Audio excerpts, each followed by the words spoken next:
nous avons demandé au ministre de l'Information, à M. Alain Peyrefitte, de venir inaugurer cette nouvelle formule dont il a pris lui-même l'initiative. Monsieur le ministre, je voudrais vous demander d'expliquer aux téléspectateurs les raisons pour lesquelles vous avez provoqué ces transformations dans le journal. D'abord parce que toutes les formules s'usent. Si on ne veut pas ennuyer, il faut se renouveler.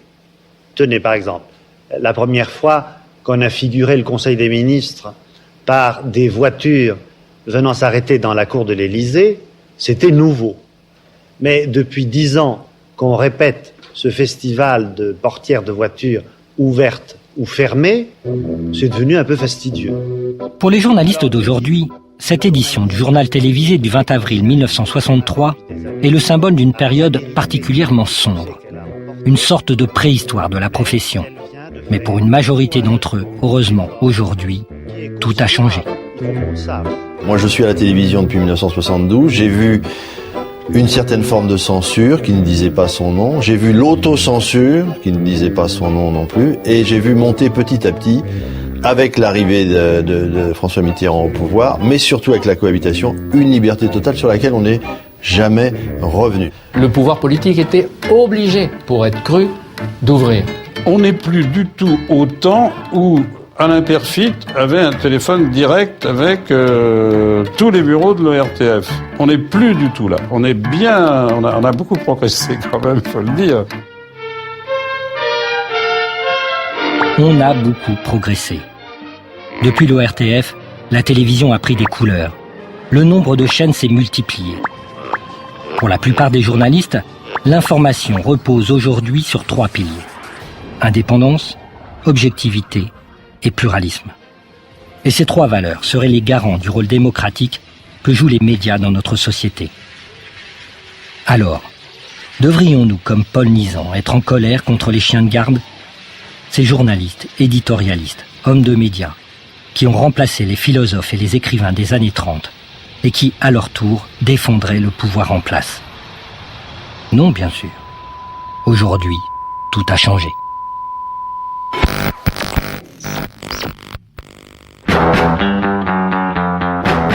Tout propriétaire a des droits sur son journal.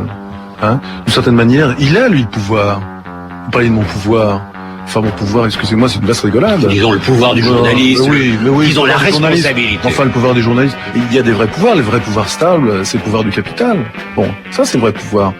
Mais il est tout à fait normal que le pouvoir s'exerce. Ce que représente le groupe Lagardère, qui est une entreprise leader dans le monde des médias de la haute technologie, parce que le public ne le sait pas, mais il a pratiquement affaire quotidiennement au groupe, qu'il lise un livre, qu'il lise une revue de télévision, qu'il écoute la radio, qu'il prenne un avion. C'est un peu ça, mais il faut pas trop le dire. Ce serait peut-être une erreur de s'arrêter aux amitiés, à la fréquentation du yacht de Bolloré, au copinage en tout genre, parce que ce copinage repose avant tout, sur la convergence des options idéologiques et politiques. C'est parce qu'ils sont d'accord sur le fond de la société qu'ils veulent construire, sur les intérêts économiques à défendre, que les amitiés peuvent être relativement efficaces. Les chefferies éditoriales se vivent et se consacrent comme des élites. Et elles se vivent et se consacrent comme des élites qui sont distinctes du peuple et ont en charge son éducation.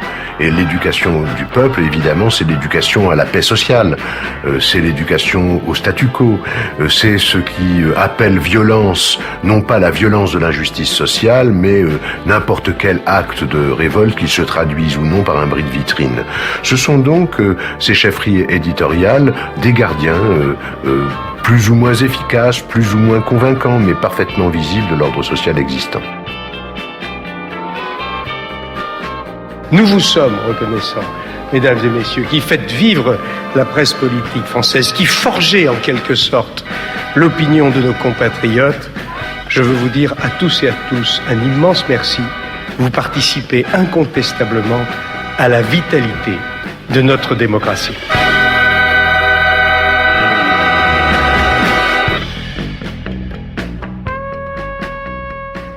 La pensée bourgeoise dit toujours au peuple : croyez-moi sur parole, ce que je vous annonce est vrai. Tous les penseurs que je nourris ont travaillé pour vous. Vous n'êtes pas en état de repenser toutes leurs difficultés, de repasser par tous leurs chemins. Mais vous pouvez croire les résultats de ces hommes désintéressés et purs. De ces hommes marqués d'un grand signe. De ces hommes qui détiennent, à l'écart des hommes du commun pour qui ils travaillent, les secrets de la vérité et de la justice. Les secrets de la vérité et de la justice. Nous avons parlé des médias. Des médias, oui, journalistes. Voilà, les journalistes. Donc pour en parler, on a avec nous en ligne un des co-réalisateurs du document qui a été diffusé en salle l'année dernière, je crois que c'était, même je suis sûr. Et donc on a avec nous Gilles Balbastre. Allô ? Oui, bonjour. Bonjour, tu nous entends, super. Donc voilà, tu es réalisateur, mais avant ça, tu as été journaliste. Oui, en fait, j'ai fait un IUT journalisme celui de Bordeaux dans les années 85. Assez tard, j'avais déjà 27 ans, après avoir travaillé. Et donc j'ai repris en quelque sorte des études, fait un IUT journalisme et après travaillé comme dirait François Ruffin, un petit soldat du journalisme. J'ai travaillé à Sud-Ouest, j'ai même travaillé un moment à Sud Radio, j'ai travaillé à Radio Bleu Bordeaux-Gironde et après j'ai fait plutôt de la télé, France 3 et M6 même, Bordeaux au départ, c'était en 90. Et après je suis monté dans le Nord à Lille pour travailler pour France 2, on travaillait pour le 13h et le 20h, on était les correspondants du Nord-Pas-de-Calais, de toute cette zone-là, voilà. Et tu as donc découvert ce monde merveilleux du journalisme que tu as voulu partager avec nous à travers le film Les Nouveaux Chiens de Garde.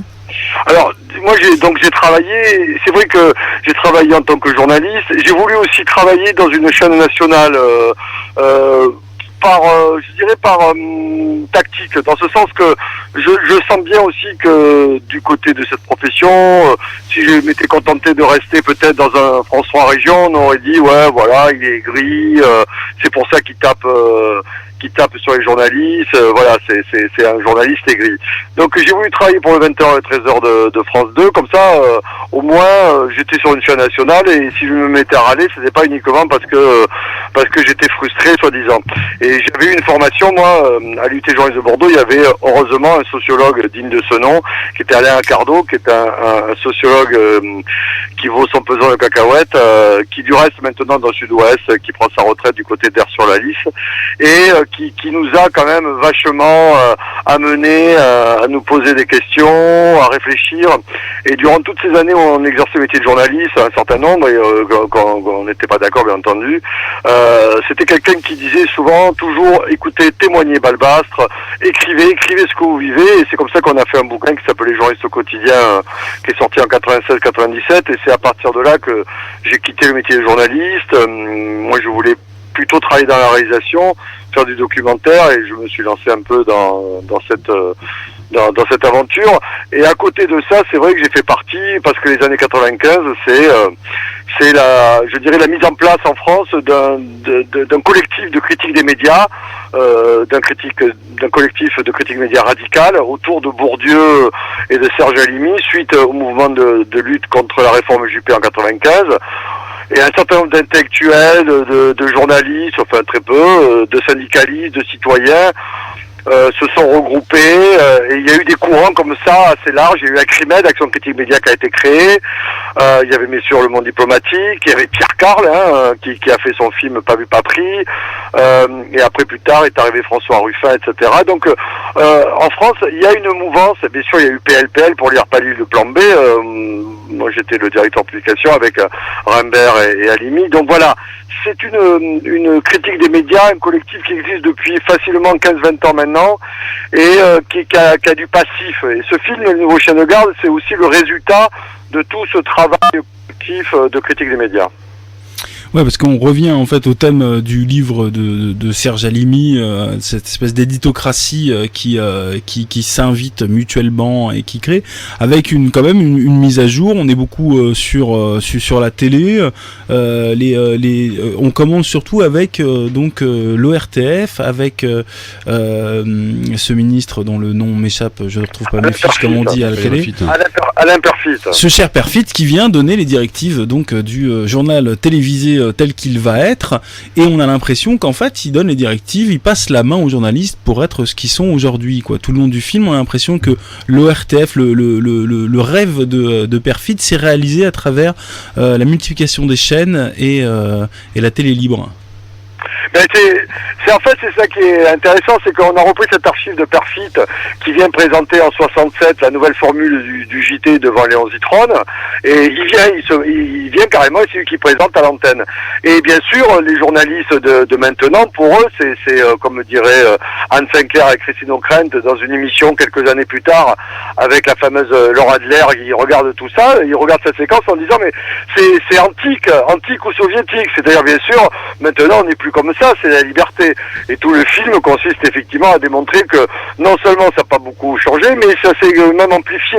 Et que de la censure politique qui était assez repérable dans les années 60, on est passé à une censure économique, à une mainmise du pouvoir économique, avec encore une fois une connivence très forte d'une grande partie ou d'une partie de l'élite journalistique avec l'élite politique, mais aussi avec l'élite économique. Et le mouvement d'accaparation des médias par des grands groupes industriels et financiers n'a fait qu'amplifier ce phénomène et d'amplifier la mainmise du pouvoir sur les médias, avec comme résultat une partie de ces grands journalistes entre guillemets, c'est-à-dire les présentateurs vedettes, les éditorialistes et tous les experts qui peuplent les médias, qui sont des chiens de garde au service d'une minorité pour défendre leurs intérêts. Voilà.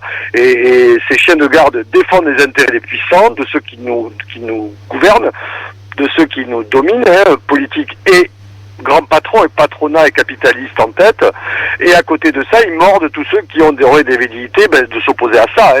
Dès qu'un syndicat est un peu trop contestataire, dès qu'un mouvement social est un peu trop radical, ils tirent dessus. Le dernier exemple, c'est le fameux accord sur la réforme du marché du travail, la fluidité du marché du travail.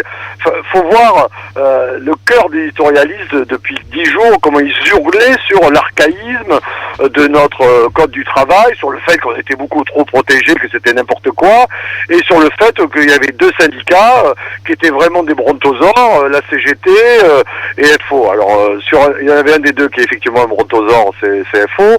La CGT, bon, moi j'y suis, a des accents parfois brontosaures, c'est vrai, mais heureusement que parfois ça constitue encore un front de résistance. Pas peut-être par son premier secrétaire, mais par des troupes qui ne veulent pas se faire plumer aussi facilement par les capitalistes et leurs alliés, les journalistes. C'est marrant parce que donc dans ce document tu décortiques vraiment toutes ces connivences, cette même mise des grandes boîtes là, que sont Bolloré, Pinault, Dassault, Lagardère, etc. Tu fais voir également comment ces éditorialistes ou ces experts qui s'alimentent eux-mêmes et qui sont en fait simplement les porte-parole du grand capital, hein, comme tu le dis directement dans le document, c'est-à-dire que ces mecs-là sont ultra payés et se permettent en plus de remettre en cause le code du travail ou autre, enfin de parler de choses qui ne les concernent pas. Évidemment ces journalistes qui en plus sont capables voilà, qui sont vraiment complètement appâtés par le fric, quoi, qui sont capables de faire des ménages. Là, il y a quand même tout un petit quart d'heure là qui est assez croustillant sur comment ces gens-là sont capables de se vendre pour faire de la pub pour Orange, pour voilà, présenter un colloque. Ça dure 2 heures, ils empochent entre 15 000 et 25 000 euros selon la binette de la personne, selon si elle est bien connue ou pas. Et il y a quand même en fait dans tout ce document, ce qui ressort, c'est qu'il y a quand même un journalisme de caste ou de classe aussi, puisque tous ces gens-là n'ont pas fait comme toi une école de journalisme, mais bien souvent ils sortent d'HEC, de Sciences Po. Donc les gens qui sont censés critiquer avec une impertinence incroyable, comme celle de Laurent Geoffrin par exemple, on sent qu'en fait ils viennent tous du même bord, quoi, que c'est la même soupe. C'est ça. Ils viennent du même milieu social, et tu dis quelque chose de juste en pointant le fait que ils ne défendent pas des idées uniquement pour la beauté des idées. Faut arrêter. Et c'est ça qu'on montre, et ce qui est important de montrer, c'est qu'ils défendent des idées parce qu'ils sont grassement rémunérés. Il faut quand même ramener ça, qu'ils ont des intérêts à défendre, des intérêts de classe des puissants, mais des intérêts sonnants et trébuchants. Rien que une chose, par exemple, pourquoi des experts comme les Eli Cohen, Daniel Cohen, De Boissieu, Menck, Attali, etc. passent régulièrement dans les médias? Bien sûr, pour nous propager des idées ultralibérales. Mais pour eux, il y a des retombées sonnantes et trébuchantes. Il faut voir que pour le moindre livre de Nicolas Bavray, il y a des tirs de barrage, il va passer, on a une séquence qu'on n'a pas mis dans le film, parce qu'on a plein de petites séquences comme ça, qu'on aurait pu faire 2 films, ou 3 films, ou 4 films. Et c'est quand il a fait La France qui tombe en 2003, en octobre 2003, il passe 28 fois en un mois dans les médias, 4 fois parfois le même jour sur le service public de Radio France. C'est-à-dire 2 fois à France Culture, 1 fois à France Info, 1 fois à France Inter. Et qu'est-ce que ça produit, ce genre de retombées? C'est que ces gars-là vont du coup vendre La France qui tombe à 300 000 exemplaires, à 10 € de droits d'auteur, ou à 2 ou 3 € de droits d'auteur, parce que c'est 10% à peu près, un bouquin de 26 € de retombées, ça va lui faire 500 à 600 000 € de retombées pour son bouquin. C'est concret, ce genre de choses. Quand Teddy Cohen propage, par exemple, la dérégulation des services publics, ce gars-là est membre de conseil d'administration de 3 boîtes. En 2010, il a touché 110 000 € de jetons de présence pour ces 3 boîtes. Alors, un jeton de présence, ça veut dire aller au conseil d'administration. Il y en a 3 par an, ça dure 2 heures, donc 3 fois 2, 6, 6 fois 3, 18. Ça veut dire 110 000 € pour 18 heures de présence dans ces boîtes. Et sur 3, il y en a 2 qui sont des boîtes issues de la dérégulation des services publics. Page jaune, issue de la dérégulation de France Télécom, et EDF Énergie Nouvelle. On comprend mieux que Eli Cohen soit pour la dérégulation des services publics, parce que c'est le seul qui y gagne, ou un de ceux avec les grands patrons qui ont pris France Télécom, Orange et compagnie, effectivement il y gagne. Et Bavray après, ou Eli Cohen, non seulement donc il va avoir des jetons de présence, des retombées de droits d'auteur de leurs bouquins, mais en plus, ils vont se vendre, parce que eux aussi font des ménages. Les ménages, c'est aller faire un congrès des experts comptables, un colloque, de l'alimentation du bétail, hein, je déconne pas, des boîtes Monsanto de maïs qui viennent faire chercher PPDA, voilà. Et ces gars-là, parce qu'ils sont aussi, ils passent dans tous les médias régulièrement, donc ils sont connus, eh ben, ils vont pouvoir prétendre à demander 15 000, 20 000 € le ménage. Donc, tout ça, c'est ma petite entreprise, ne connaît pas la crise. Il faut le rappeler, par rapport à nous salariés, par rapport à ma femme qui est prof, qui va se gagner ses 2000 € dans un bagnole. Parce que là, je suis à Roubaix, je vous le dis, je suis en bagnole à Roubaix. Roubaix, c'est 46% de familles en dessous du seuil de pauvreté. C'est la ville, en France, la plus pauvre de France. 46%. 15 000 familles en dessous du seuil de pauvreté. C'est la ville qui a généré, et là je vois les gamins là qui passent devant moi, dans une rue qui s'appelle la rue d'Alger, où c'est que des friches industrielles. Ces gamins passent toute leur vie, tous les matins, le soir et le midi, devant des friches industrielles. C'est ça leur avenir. Et ben c'est la ville, ma femme est prof juste à côté. C'est la ville qui a généré les 2 plus grandes fortunes françaises. C'est-à-dire Mullier d'Auchan et Bernard Arnault. Bernard Arnault est de Roubaix, le patron des Échos de Radio Classique. Voilà. Tous ces mecs-là servent la soupe de ces mecs-là, ne racontent jamais exactement comment ça se fait que ces mecs-là en sont arrivés où ils en sont, et entre-temps, ramassent le jackpot à chaque fois. C'est au tirage et au grattage, on gagne avec ces mecs-là. Donc c'est pour ça qu'il faut aussi raconter ça. C'est pas uniquement la défense de l'idéologie pour la beauté du geste. Non, c'est parce qu'ils touchent, ils ramassent énormément. Et on peut les citer, c'est tous les chefs de garde du film. C'est pas rien ça quand même par rapport aux millions de salariés qui eux en chient de plus en plus et vont voir maintenant la flexibilité accrue grâce à la CFTC, à la CFDT, merci à eux, et à la CGC et le MEDEF qui viennent de signer. Et alors là, loué par tout le monde. Ce matin, les Échos, le journal de Arnaud, avec l'éditorialiste des Échos qui passe dans tous les médias, notamment sur le service public, avec Dominique Seux, voilà. Et ben, la seule chose qui lui a fermé la gueule, c'est la grève d'une semaine de France Inter la semaine dernière, Dominique Seux. Et ben, il vante cet accord, voilà. Cet accord qui va certainement générer des plus-values encore à Bernard Arnault et générer des moins-values à nous tous. Voilà. Et c'est ça ce système-là. On se pose la question aussi des patrons, des grands patrons industriels. Ils investissent dans des journaux et bon, les journaux, ils sont souvent déficitaires, quoi. Donc on a l'impression qu'ils se payent des danseuses vraiment, et pourtant des danseuses coûteuses, ces experts, ces journalistes, vraiment pour. Est-ce que alors c'est dans un objectif direct de manipulation? Qu'est-ce qui les pousse comme ça à la presse? que c'est une très bonne question, ça. Parce que, je vais te dire, il y a un bouquin, il y a un mec qui s'appelle Jean Stern, qui a écrit un bouquin, Patron de presse, tous mauvais. Déjà, bon, le titre est carré. Et alors, ce qui est intéressant, c'est que le gars, il a fait le CFJ. C'est la plus grande école de journalisme français à Paris. Et il a travaillé à la Tribune, il a travaillé à Libé, il a travaillé à Entreprise. C'est un gars, je dirais, un journaliste, Libé, c'est-à-dire... il avait lancé des pieds aussi, non? Oui, voilà, gauche sociétale, mais en même temps anti-CGT, anti-syndicat, anti-gauche un peu primaire. Sauf que là, il a commencé à remarquer que les capitalistes, ils commencent à devenir anti-capital aussi. Et le bouquin, il raconte qu'au fond, ils n'achètent pas les journaux uniquement que pour avoir du pouvoir, c'est-à-dire, grosso modo, quand même, ce sont tous des mecs, alors Arnaud un peu moins, mais Bouygues, Dassault, Lagardère, qui passent des marchés publics avec l'État. Et donc, c'est un moyen de pression, un levier de pression, le journal qui est quand même, ou le média qui est quand même intéressant.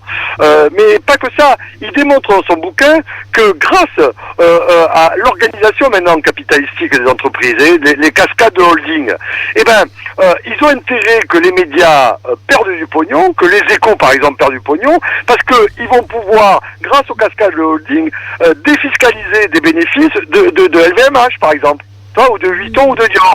Et donc en fait les Échos lui servent à payer moins d'impôts pour les autres. Donc, c'est vraiment des danseuses. Mais c'est plus qu'une danseuse, c'est une stratégie capitalistique, c'est-à-dire que, si je te dis encore une fois, c'est que ces mecs-là, au tirage et au grattage, ils gagnent à chaque coup. Et ce qui fait après qu'on chiale, ou les journalistes chialent sur la presse française qui se casse la gueule, ce qui est pas faux, mais je veux dire, ces gars-là, non, mais rien à foutre de la presse, des médias et des journalistes. Et Tapi, alors, et Tapi avec la Provence, là, qu'est-ce que t'en dirais?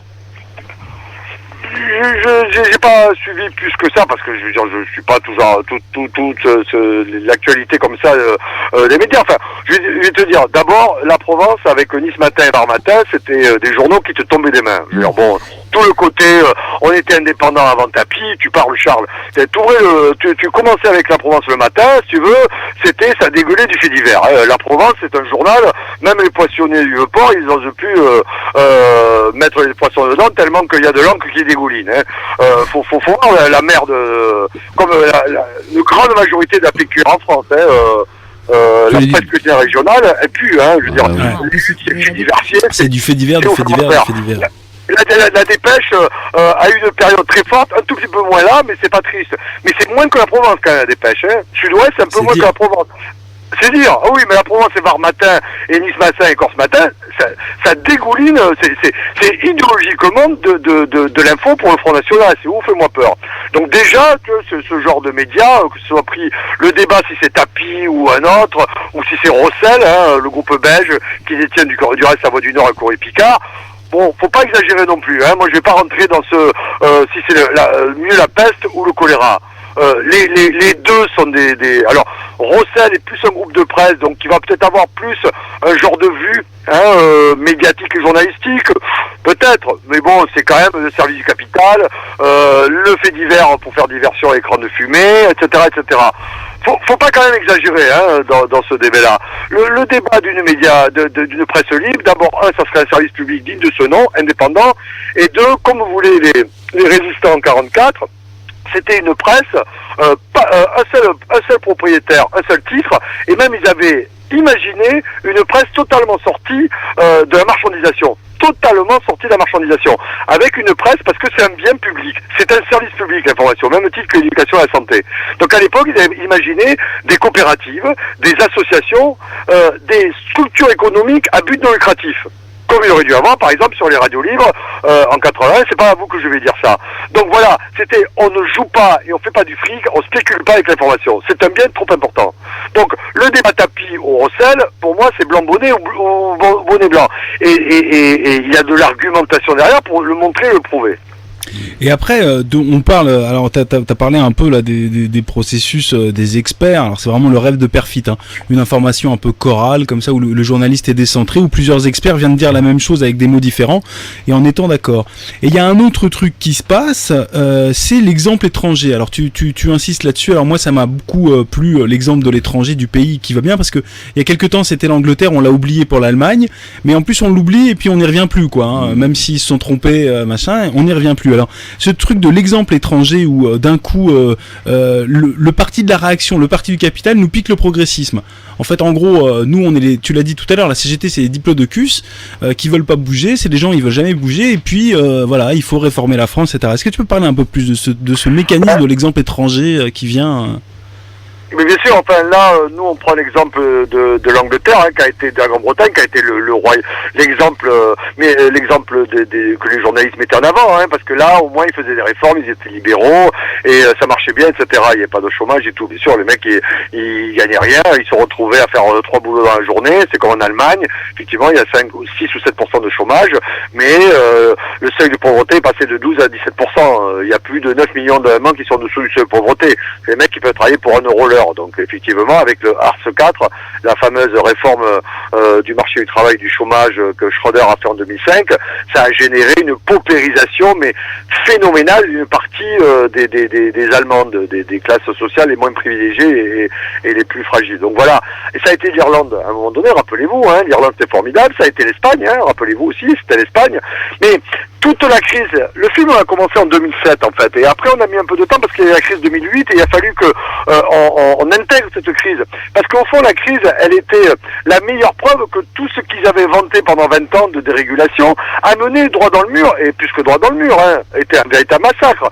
Parce que c'est des millions de chômeurs, des millions de pauvres, des gens qui sont suicidés, des gens qui sont dans la cagade la plus totale, c'est grosso modo on dévaste la planète. Et donc les Menck, les Attali, tous ces experts qui nous ont pendant 20 ans, 30 ans démontré que c'était ces pays-là qui s'en sortaient le mieux, se retrouvaient à être en totale contradiction. Ça les a pas empêchés de continuer encore plus d'être dans les antennes, encore plus, et de faire un salto arrière et faire comme si ils avaient jamais menti, jamais dit n'importe quoi, etc. C'est ça qui est extraordinaire, c'est que ces mecs-là sont toujours là et plus que jamais. Et l'exemple étranger, t'as raison, maintenant nous fourguons l'Allemagne, il sert à démontrer qu'on est archaïque. Sauf que l'exemple étranger, à des tas de moments, par exemple, rappelez-vous, c'était il y a 1 an et demi, quand Cameron est arrivé au pouvoir, il y a eu des centaines de milliers d'Anglais qui étaient dans les rues de Londres et qui gueulaient un slogan, c'était tous ensemble, en français. Tous ensemble. Et ça, les médias ne l'ont pas, ils n'ont pas fait des unes aux 20h de TF1 pour dire, pour une fois, il y avait une marque qu'on avait inventée, qui était utilisée. On aurait pu gagner du pognon avec cette marque. Et la marque, c'était tous ensemble. La marque de la radicalité, du collectif et de la lutte. Et c'était nous, les Français. À une époque, il y a eu, avant que les Grecs coulent complètement, il y a eu des luttes étudiantes en Grèce où ils prenaient exemple des luttes françaises étudiantes.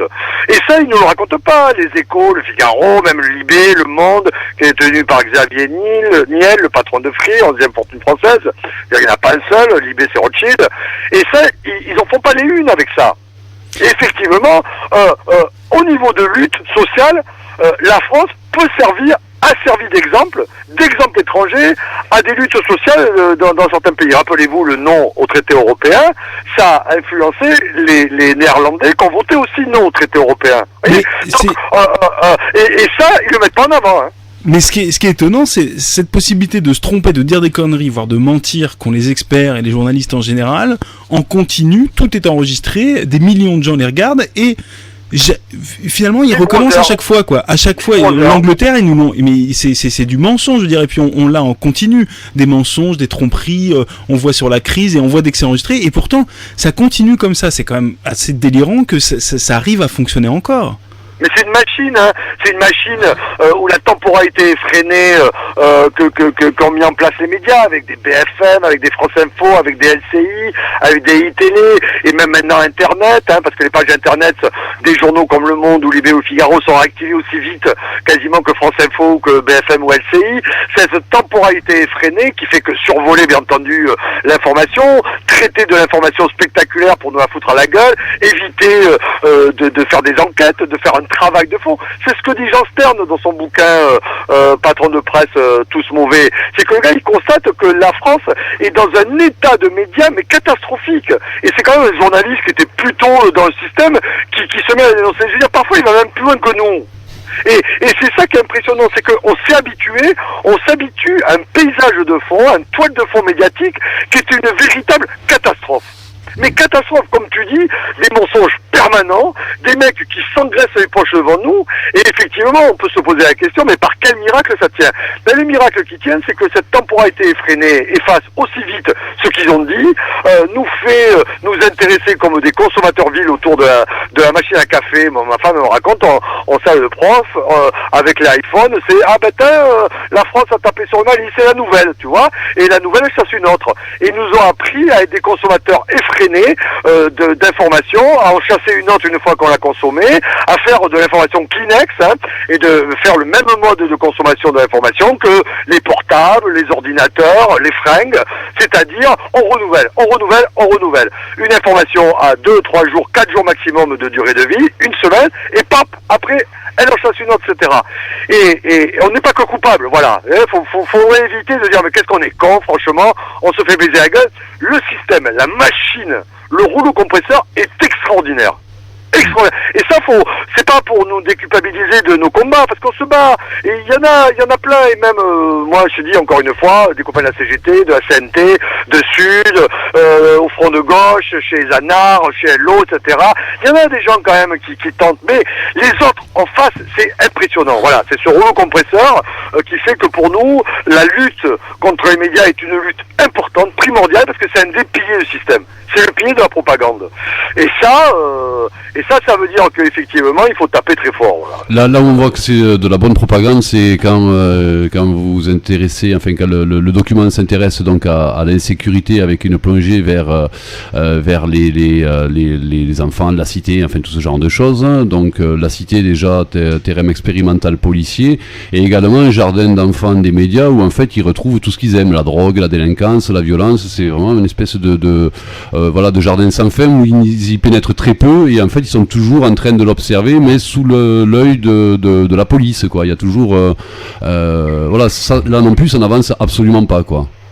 Oui, non, c'est les damnés de la terre qui vont être des damnés de la terre dans leur métier. Ici à Roubaix ou à Tourcoing, c'était les gens du textile, c'est là où il y a eu toutes les fortunes, et les enfants de ces ouvriers licenciés du textile vont être au mieux les damnés de la terre des services, des boulots de service, c'est-à-dire femmes de ménage, gardiens, restauration rapide, grande distribution, etc.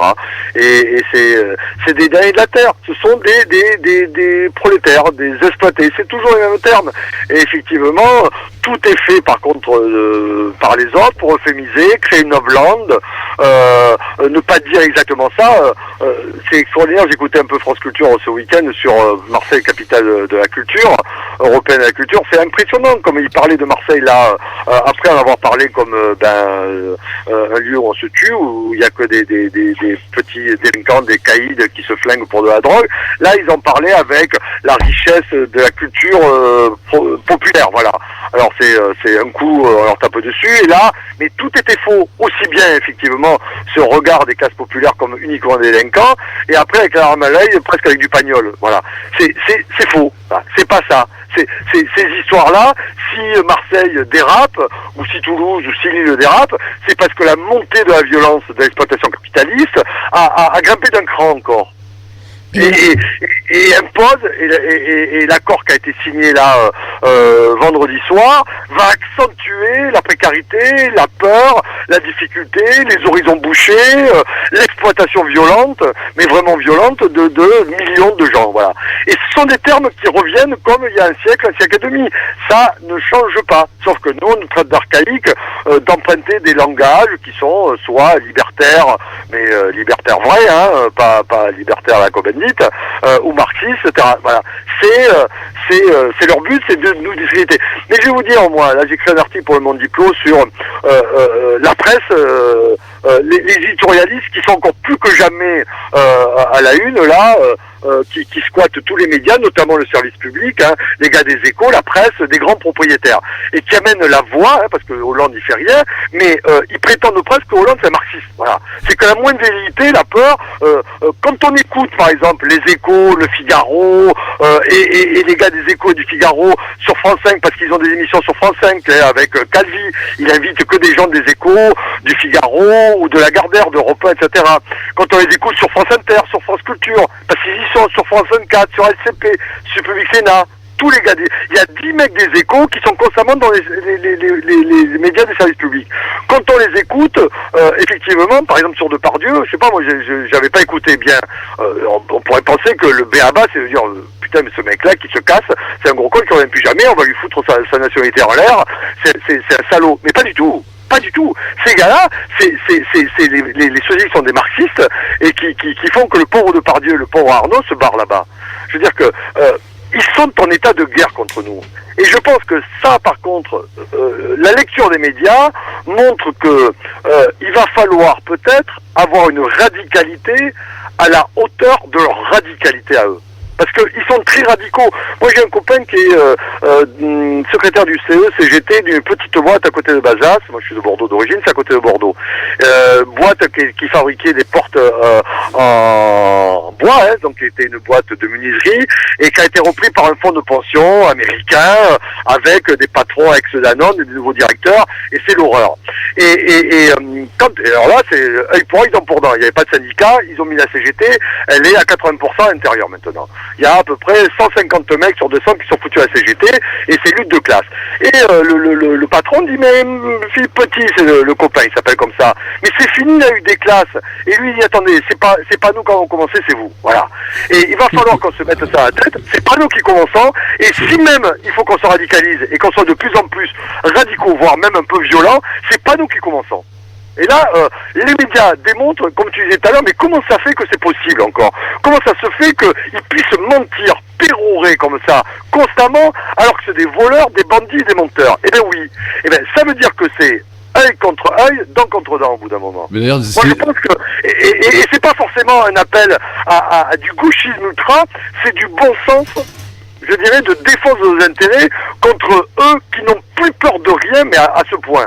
Et il va falloir peut-être de nouveau leur faire peur. Leur faire peur, par exemple, tu penses au dîner du siècle, hein, parce que là, quand même, c'est un endroit où ils se retrouvent tous, donc une fois par mois. Je crois qu'il y a déjà eu des manifs, hein, m'avait dit un copain, Olivier, où les gens s'étaient fait d'ailleurs embarquer, enfin, ils n'avaient pas duré longtemps devant.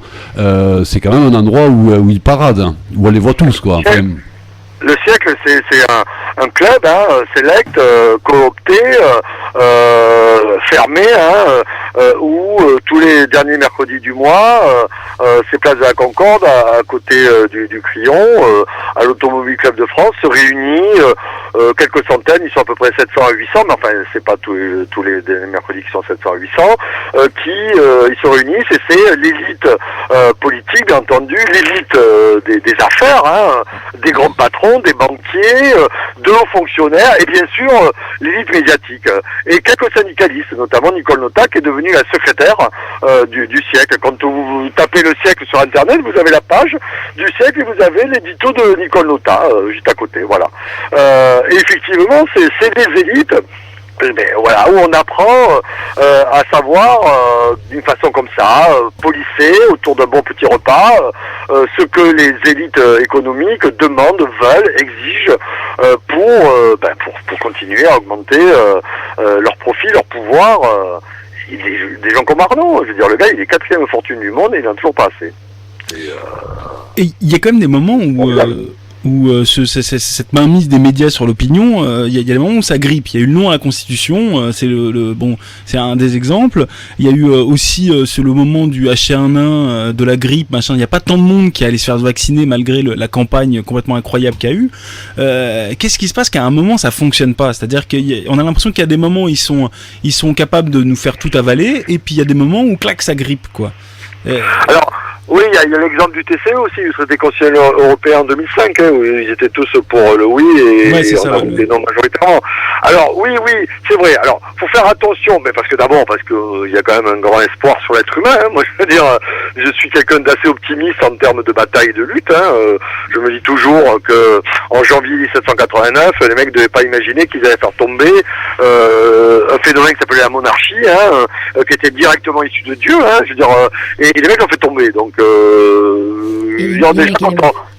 Hein? Non, je disais juste les mecs et les meufs, mais bon, c'est un type de langage. Pardon, les mecs et les meufs, oui, non, c'est tout à fait, t'as raison. Enfin, c'est vrai qu'à l'époque, c'était plus les mecs qui détenaient le pouvoir encore. Hein. Même après Robespierre et compagnie, bon, c'était quand même, hélas, beaucoup de mecs, mais enfin bon, ils ont fait tomber. Donc là, il y a un espoir qui fait que il y a toujours des capacités de résistance, de révolte, de non-soumission. Alors, faut pas non plus complètement être aveugle par rapport à cet espoir-là qui existe, parce que la toile de fond quand même est puissante et ravageuse. Ça, faut pas non plus le nier. C'est-à-dire que cette toile de fond qui fabrique avec tous les moyens, parce que depuis Perfit, ça s'est amplifié le phénomène. Hein. La bande FM, il y avait quasiment pas de radio, il y en avait 2 ou 3 du service public. Maintenant, vous avez vu, et c'est pas votre radio qui est majoritaire sur la bande FM. Pareil, la TNT, 6 nouvelles qui sont arrivées, c'est exactement les mêmes. Donc maintenant, c'est plus 3 chaînes de service public, c'est 20 chaînes de quasiment qui sont sur le même mode de fonctionnement et de fabrication de l'information. Donc faut quand même mesurer que leurs moyens de propagande sont quand même colossaux, qu'il y a quand même de la résistance, et tant mieux, mais faut faire attention de pas arriver à ce que souhaitait Patrick Lelay, par exemple, qui était de rendre le cerveau disponible à Coca-Cola, hein, parce que effectivement, à force de nous laver le cerveau, de mettre de la béchamel à l'intérieur, ça peut aussi devenir problématique et tragique. Hein, donc voilà, faut pas non plus penser qu'en ne faisant rien, ça se fera tout seul. Ce document, donc les nouveaux chiens de garde, a été projeté dans des cinés surtout indépendants. Est-ce que ça a marché? Alors voilà, peut-être que l'auditeur de votre radio se dit mais pourquoi il nous parle là des nouveaux chiens de garde? D'abord parce qu'on vient de sortir le DVD, hein, il est sorti en décembre là, donc quasiment un an après, il est sorti le 11 janvier 2012 le film, et le DVD est sorti en décembre 2012. Le film a voilà, c'est le documentaire en France qui a le mieux marché en cinéma depuis des années. Mais des années, hein. On a fait à peu près 230 000 entrées. Dernièrement, il y avait Tout sur l'Arzac qui a bien marché, mais qui était à 180 000.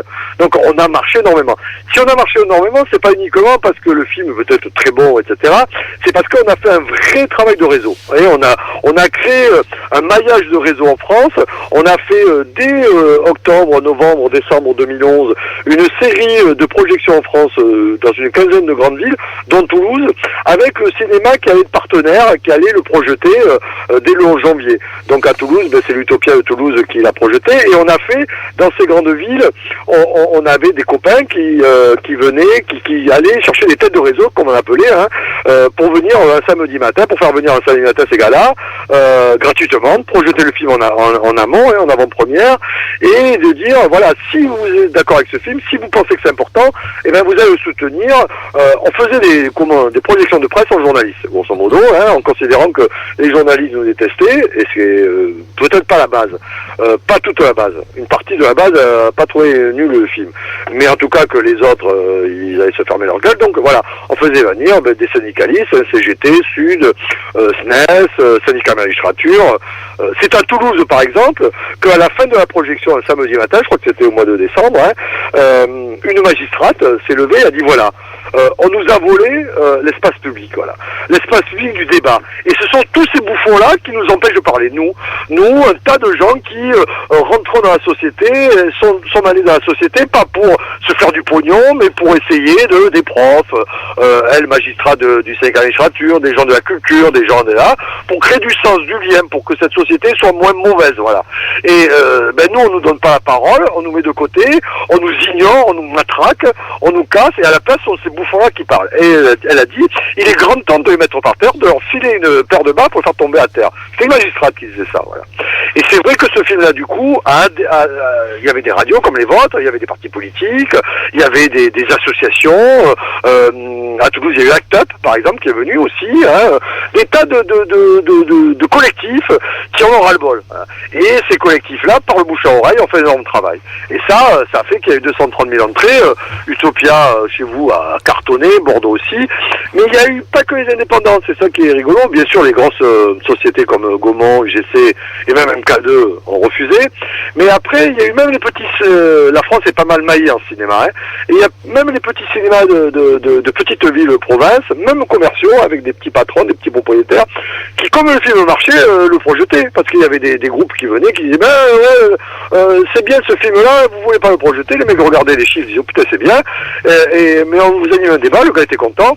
Et donc du coup, il y a un genre de système capitaliste là débridé qui valorisait même le film et du coup qui faisait des débats intéressants. Voilà. Et ce film-là continue à servir parce que maintenant le DVD marche du feu de Dieu et on est invité par des syndicats à faire des journées syndicales de formation. Cet été, l'été prochain, je vais faire certainement par la CCAS des tas de camps de vacances EDF pour projeter le film et faire des ateliers sur les médias. Voilà. Je pense que c'est du travail de fourmi.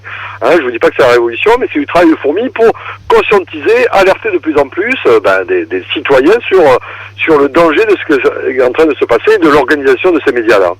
Et du coup, parce que c'est quand même le journalisme, c'est quand même un des espaces où il y a le plus de critiques sur le journalisme, peut-être parce que c'est des intellectuels qui font des journaux, donc on parle des journaux. Il y a 21 qui a sorti un manifeste pour un nouveau journalisme, il y a des articles, on voit autour de Notre-Dame-des-Landes le refus des Camille et consorts de la présence des journalistes a fait couler énormément d'encre. On l'avait vu pour l'affaire de Tarnac aussi, à chaque fois que les gens refusent un peu les journalistes, on crie un peu comme ça à la censure et à la liberté.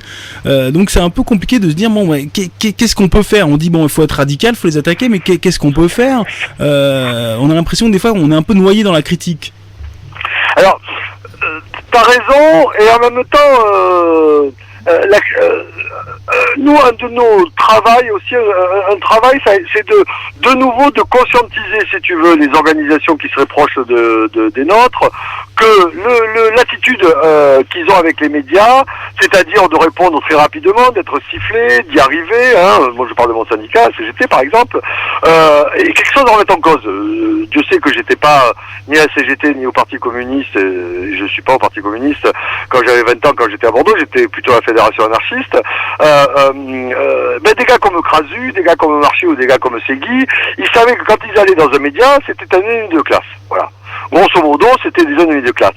Tu vois, ce travail-là de conscientisation en disant, les gars, c'est pas parce que vous passez dans les médias, peut-être qu'à des moments, il y a des rapports de force, il faut y aller, etc. Mais il faut imposer des rapports de force. Il faut arrêter d'être bisounours. Il faut remettre en question les médias, même peut-être de nouveau les attaquer sur les plateaux, en disant, mais qui tu es, toi, pour dire ça? Je sais pas, moi, tu vois, par exemple, le patron des dockers CGT qui est invité par El Kabash. Il y a 3-4 ans, si tu veux. Et El Kabash lui dit, alors comme ça, les dockers, c'est connu, vous faites plusieurs boulots dans une journée. Dans le genre, vous ramassez, vous travaillez 3 heures le matin, et après vous faites votre boulot au black, vous êtes des nantis, tu vois. Et le mec, pourquoi il lui répond pas? Mais attendez, là je rêve. El Kabash, vous êtes patron de LCP, intervieweur à Europe 1, il était patron d'Europe 1 à l'époque, il était membre du conseil d'administration de Lagardère, et vous me dites ça, vous émargez à 200 000 euros par mois, enfin non, je crois qu'il était à 30 ou 40 000 euros par mois, et vous osez me dire ça? Ah, c'est-à-dire que je pense qu'il y a depuis trop longtemps, la gauche, notamment le Parti socialiste, mais aussi le Parti communiste, et les syndicats, la CGT aussi, ont accepté l'euphémisation du débat. Comme tu dis, les autres, ils dégainent la Kalachnikov en te disant « Ah, pop, atteinte à la liberté et à la démocratie ». Mais c'est eux qui atteignent à la démocratie et à la liberté. C'est-à-dire que le minimum syndical bourgeois démocratique n'est plus de mise dans les médias actuellement en France. Il n'est plus de mise. Quand tu vois que 80-90% des médias sont détenus par des grands groupes industriels et financiers, ça montre bien que même eux, leur b.a.-ba démocratique n'est plus appliqué. Donc c'est ça, il faut renverser aussi leurs propos. Il faut de nouveau les mettre devant la contradiction et donc porter le débat et le combat et pas dans les médias et pas accepter d'être interviewé, que les mecs vous tapent dessus sans répliquer. Voilà. C'est un combat qu'il faut reprendre, qui est pas forcément facile, mais je veux dire, à la limite, la CGT ferait un grand pas si elle faisait que Halimi, Rembert ou Olivier Siran ou Balbastre devenaient des consultants. Tu sais, comme eux, ils ont des consultants, si tu veux, et ben on serait des consultants à attaque. toi, des consultants pitbull, toi, contre journalistes et contre médias. Et notre but, ça serait que les syndicalistes, quand ils y vont, ils ont des armes pour mordre, tu vois. On leur a aiguisé les crocs, les canines, tu vois, et qu'ils puissent mordre dans les jarrets les journalistes qui les font chier. Voilà, c'est un exemple, tu vois.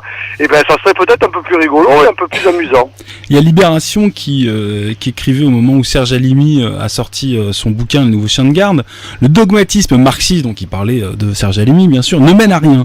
Il y a une essence du journalisme constituée de principes universels indépendants des conditions sociales de leur production.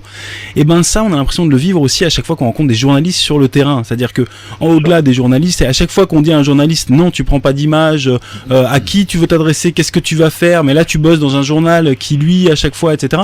À chaque fois ils nous sortent le truc de mais moi je suis journaliste, moi je suis honnête, etc. C'est très difficile d'avoir sur le terrain des discussions constructives avec des journalistes sur leur rôle, leur activité, de comment est-ce qu'ils peuvent être complices, de où est-ce qu'ils se situent et avec qui ils travaillent. Mais bien sûr, t'as raison, mais ça c'est évident. Moi je me rappelle quand j'étais au bureau de France 2, j'avais intégré que moi je leur disais aux camarades sur le terrain, syndicalistes, etc. Je disais mais attendez, faut pas me faire confiance. C'est-à-dire, me faites pas confiance. Je suis un ennemi. C'est-à-dire que moi je maîtrise pas toute la chaîne. Si là-bas le 20h ils ont envie de censurer, de rallonger, de raccourcir, de mettre là, etc., ils le feront. Et moi je ne serai pas mettre. Si le gars de la Dépêche, il fait un bon article, il y en a peut-être à la Dépêche, pas de problème. Est-ce qu'il va maîtriser la chaîne des rédacteurs en chef qui vont imposer telle une? Et après, effectivement, le gars il aura son petit article qui sera pas inintéressant, comme moi je pouvais faire mon reportage pour le 20h France 2 qui était pas inintéressant, mais ils ont une façon de noyer. Tu le fous à 20h25, juste avant la culture ou après les sports, etc., ben, ton sujet il est noyé. Tu fous ton petit article intéressant de la Dépêche dans la 18e page en dessous d'un écro, etc., il est noyé. Si tu continues à ouvrir par des faits divers alarmants, etc., quelque part t'es dans un journal qui a une ligne éditoriale fascisante avec qui donne du grain de moudre au Front National, et avec des unes de peur, d'insécurité, etc. Donc t'as tout à fait raison. C'est très très difficile de pouvoir discuter, entamer un dialogue, et de plus en plus. Moi, quand j'ai fait l'UT journalisme, j'avais 27 balais. La promo avant la mienne à Bordeaux, c'est fini ça, parce que maintenant c'est une école de journalisme. Ils se sont démerdés pour plus en faire une UT. Tu peux plus rentrer à partir d'un certain âge, bien entendu. La promo avant la mienne, t'avais un mec qui avait fait 10 ans de marine marchande comme matelot. Il était à CGT. Un mec qui avait fait 3 mois de prison pour terrorisme basque. Mon frère a fait l'UT journalisme en 81, il était technicien chez Ford à la CGT. Il avait un copain qui était à la chaîne, à l'époque à CFDT, mais une CFDT qui était hyper rentre-dedans. Voilà, il y avait des profils où déjà tu pouvais avoir des recrutements de journalistes qui avaient du vécu, qui avaient des idées, une charpente politique, qui avaient un vécu syndical, etc. Et qui du coup, quand ils arrivaient sur le terrain, ils allaient lutter contre leur rédac chef et tout. Maintenant, le profil des recrutements des écoles de journalisme, c'est des bisounours, hein, c'est des larves biberonnés à Sciences Po, des bourgeois urbains, de classe moyenne supérieure, comme disait Bourdieu, des bons élèves. Hein. Donc un bon élève, c'est quoi? C'est un élève docile. Hein. C'est ça un bon élève. Ça veut pas dire qu'un bon élève ne peut pas être intéressant, mais il y a une certaine forme de docilité d'être un bon élève. Voilà. Donc effectivement, tu retrouves ça. Moi, quand je donnais des cours à un moment donné, j'en donne plus parce qu'ils me veulent plus, à l'école supérieure de journalisme de Lille, qui était une des meilleures écoles de France, pareil, et ben on les voyait les profils qui arrivaient. Hein. C'était des gars qui grosso modo n'avaient pas bronché. Et t'as raison, c'est très difficile de pouvoir argumenter, etc. Mais au bout d'un moment, tu lui dis, écoute mon gars, et à la dernière manif du 1er mai à Lille, on avait fait une projection avec le CESNCF CGT à Lille. C'est eux qui l'ont pris le film, ils l'ont passé dans le cinéma d'art essai de Lille. Il y avait 150 personnes, il y avait 110 cheminots. Je peux te dire que c'était assez rude, c'était pas bobo centre-ville le débat. C'était quelques jours avant la manif du 1er mai. J'étais dans la manif, etc. Et tout d'un coup, je vois mes cheminots, ouais, Balbas et tout. Et tout d'un coup, j'entends la presse à la Gardère, dehors, la presse d'assaut dehors. Et il y avait une pauvre nana de BFM avec son caméraman, et j'étais pas méchamment, hein, mais fermement en train de la virer. Dehors, allez, dehors, cassez-vous, dehors. Et la nana s'est mise à pleurer, etc. J'ai dit, mais arrête de pleurer, ma pauvre fille, fous-toi à CGT, ou à Sud, ou à CNT, révolte-toi, fais du collectif, et bats-toi, et arrête de nous faire chier à pleurer comme ça. Effectivement, c'était une bisounours, t'as rien compris. Et c'est même pas moi qui les ai incités, c'est que les gars, à force d'avoir une certaine forme de radicalité, parce qu'ils ont des raisons à être radicaux, les mecs se font taper à longueur de journée dessus, et au bout d'un moment, je vois pas pourquoi, de temps en temps, on montrerait pas l'écro. Je veux dire, ça va. C'est encore une fois le copain qui dit, c'est pas nous qui avons commencé. C'est pas nous qui avons commencé, j'y peux rien moi. Hein. Et pourtant, il y a eu et il y aura, j'espère, il y a toujours une presse libre qui se développe en parallèle, quand même, notamment en presse écrite. Tu parlais du plan B, il y a CQFD qui était fait par un collectif de gens qui glanouillent, enfin chômeurs ou autres, ou adeptes de petits boulots, malgré eux. Il y a également Article 11, il y a La Brique, enfin il y a plein de journaux, il y a plein de gens qui voilà quoi, qui écrivent, éditent et essayent de distribuer. Il y a vous, par exemple. Mais alors, oui et non. C'est-à-dire que moi, j'ai peut-être énervé mes copains de la brique là, en disant que je suis contre la presse alternative, alors que j'ai été directeur du plan, etc. C'est-à-dire que je suis pour la presse tout court. C'est-à-dire que je vois pourquoi la presse alternative, vous, le plan B, la brique, il toucherait 200 € par mois. Voilà. Donc, si c'est un métier journaliste, on le pratique, on sait faire des enquêtes, on les monte. C'est un boulot, effectivement, il y a quelques règles à connaître. C'est pas forcément un boulot extraordinaire, hein, mais compliqué à apprendre, mais il faut quand même respecter certaines... Moi, je veux dire, j'ai par exemple un devoir de critique, même sur... quand je me mets en journaliste, même sur les gens qui sont de mon bord, parce que je pratique une enquête, et l'enquête, si elle déborde, tant pis, je te dis. C'est mon boulot aussi. Et je suis là pour ça.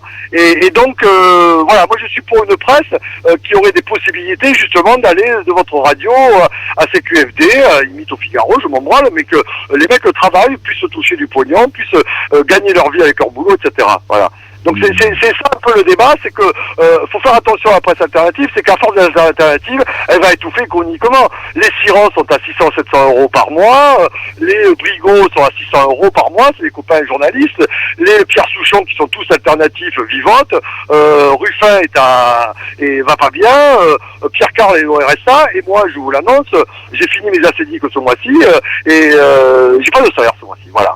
Et bon, et ça pose problème, parce que c'est vrai qu'on est des professionnels, on sait faire du boulot, on sait mieux travailler même que les autres, et ils nous étouffent économiquement. Donc la presse alternative, le danger, c'est de mourir à la bouche ouverte.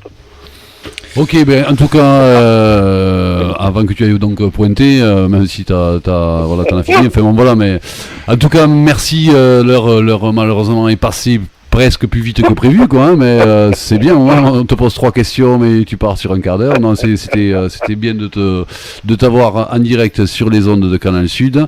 Merci Gilles, bon vent pour le DVD, et puis bon, ben à une prochaine. À une autre bataille, à une autre fois.